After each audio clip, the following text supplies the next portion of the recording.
जय श्री कृष्णा। राधे राधे। आप सभी को अक्षय तृतीया की हार्दिक शुभकामनाएं। हिंदू धर्म में अक्षय तृतीया का काफी विशेष महत्व होता है। इस दिन भक्त भगवान विष्णु और माता लक्ष्मी की पूजा करते हैं। अक्षय तृतीया का दिन अबुझ मुहूर्त में से एक माना जाता है। अक्षय तृतीया के दिन सूर्य और चंद्रमा दोनों ही उच्च राशि में स्थित होते हैं, इसीलिए दोनों की सम्मिलित कृपा का फल अच्छा होता है। अक्षय का अर्थ होता है जिसका क्षय न हो। अक्षय तृतीया का दिन बेहद शुभ माना जाता है। और आइए जानते हैं अक्षय तृतीया की तिथि के बारे में। हिंदू पंचांग के अनुसार वैशाख महीने में शुक्ल पक्ष की तृतीया तिथि अक्षय तृतीया के रूप में मनाई जाती है। अक्षय तृतीया आखा तीज के रूप में भी इसे जाना जाता है। तृतीया तिथि 29 अप्रैल की शाम 5:31 पर शुरू होगी और उस तिथि का समापन 30 अप्रैल को दोपहर 2:12 पर होगा। उदया तिथि के अनुसार अक्षय तृतीया 30 अप्रैल दिन बुधवार को मनाई जाएगी। इस दिन पूजा करने का जो शुभ मुहूर्त है वो सुबह 5:41 से लेकर दोपहर 12:18 तक रहेगा। इस दिन सोना खरीदना विशेष रूप से शुभ माना जाता है। अक्षय तृतीया के दिन से काफी सारी चीजें जुड़ी हुई हैं, जैसे कि अक्षय तृतीया को भगवान परशुराम और हयग्रीव के प्राकट्य दिवस के रूप में इसे मनाया जाता है। और कहा जाता है कि इसी दिन माँ गंगा का भी अवतरण हुआ था और सुदामा और भगवान श्री कृष्ण का मिलन भी इसी दिन हुआ था।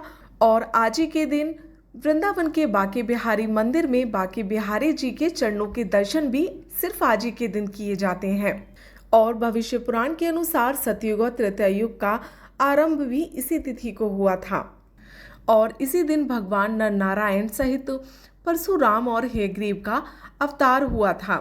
और कहा जाता है कि इसी दिन ब्रह्मा जी के पुत्र अक्षय कुमार का जन्म भी हुआ था और कुबेर को खजाना भी इसी दिन मिला था। और इसी दिन बद्री नारायण के कपाट भी खुलते हैं। जगन्नाथ भगवान के सभी रथों को बनाना भी आरंभ इसी दिन से किया जाता है और इसी दिन माँ गंगा का भी अवतरण हुआ था। इसी दिन भगवान श्री कृष्ण के युधिष्ठिर के पूछने पर बताया था कि आज के दिन जो भी रचनात्मक या उसका पुण्य मिलेगा।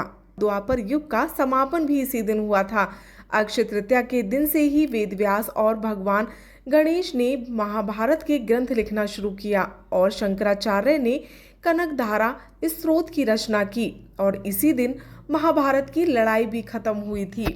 और वैदिक पंचांग के अनुसार इस बार वैशाख माह में 30 अप्रैल को अक्षय तृतीया मनाई जाएगी। अक्षय तृतीया के दिन गजेस्करी राजयोग और लक्ष्मी नारायण योग बन रहा है। ऐसा माना जाता है कि इन योग के बनने से मिथुन और मीन राशि के जातकों की किस्मत चमक सकती है, साथ ही माँ लक्ष्मी की कृपा भी प्राप्त हो सकती है। अक्षय तृतीया का दिन साल भर की शुभ तिथियों की श्रेणी में आता है।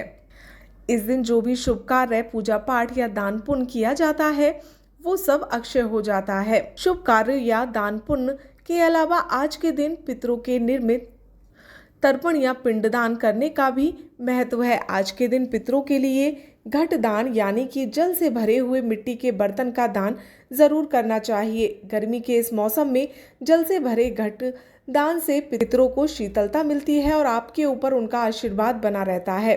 बता दें कि अक्षय तृतीया के दिन विशेष रूप से भगवान विष्णु की पूजा का विधान है। आज के दिन चंदन से श्री विष्णु भगवान जी की पूजा की जाती है। आज के दिन ऐसा करने से व्यक्ति के जीवन में खुशहाली आती है। अक्षय तृतीया का यह दिन क्षमा याचना या क्षमा प्रार्थना का दिन माना जाता है। कहते हैं कि आज के दिन कोई भी व्यक्ति अपने या अपनों के द्वारा किए गए जाने अनजाने में गलतियों के लिए सच्चे मन से भगवान से क्षमा प्रार्थना करे तो उसकी सारी गलतियां धुल जाती हैं और उसे भगवान से सद्गुण का आशीर्वाद प्राप्त होता है। अतः जाने अनजाने में की गई अपनी गलतियों की क्षमा याचना के लिए आज का दिन सबसे बड़ा श्रेष्ठ माना जाता है। धार्मिक मान्यताओं के अनुसार अक्षय तृतीया के दिन ही सतयुग और त्रेता युग की शुरुआत हुई थी। इसके अलावा वैशाख शुक्ल पक्ष की तृतीया को परशुराम जयंती भी मनाई जाती है। माना जाता है कि इसी दिन परशुराम जी का जन्म हुआ था। आज के दिन रात्रि के प्रथम पहर में यानी कि सूर्यास्त होने के तुरंत बाद परशुराम जी की प्रतिमा की पूजा की जाती है। भारत के दक्षिण हिस्से में इसे विशेष रूप से मनाया जाता है। इसके अलावा अक्षय तृतीया के दिन आज ही के दिन उत्तराखंड में अलकनंदा नदी के तट पर स्थित प्रसिद्ध तीर्थ स्थल बद्रीनारायण के कपाट भी खोले जाते हैं। इस अवसर पर बद्रीनारायण भगवान की विशेष रूप से पूजा की जाती है और श्रद्धालुगण दूर दूर से भगवान के दर्शन और अखंड ज्योति को देखने के लिए आते हैं। और आइए अब जानते हैं अक्षय तृतीया की पूजा विधि के बारे में। इस दिन हमें सुबह उठकर पवित्र स्नान करना चाहिए और मंदिर की साफ सफाई करनी चाहिए। फिर एक वेदी पर लाल या पीला कपड़ा बिछाना चाहिए।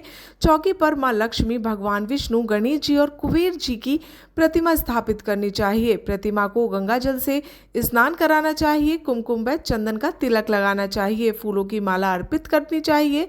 खड़े अक्षत, दूर्वा, पान, सुपारी, नारियल आदि अर्पित करना चाहिए। फल, मिठाई, मखाने की खीर आदि का भोग लगाना चाहिए। इसके बाद कनक धारा, स्तोत्र, विष्णु नामावली, कुबेर चालीसा, गणेश चालीसा का पाठ करना चाहिए और पूजा को आरती से समाप्त करना चाहिए। और इस दिन हमें सोने चांदी की खरीदारी करनी चाहिए और दान भी अवश्य करना चाहिए।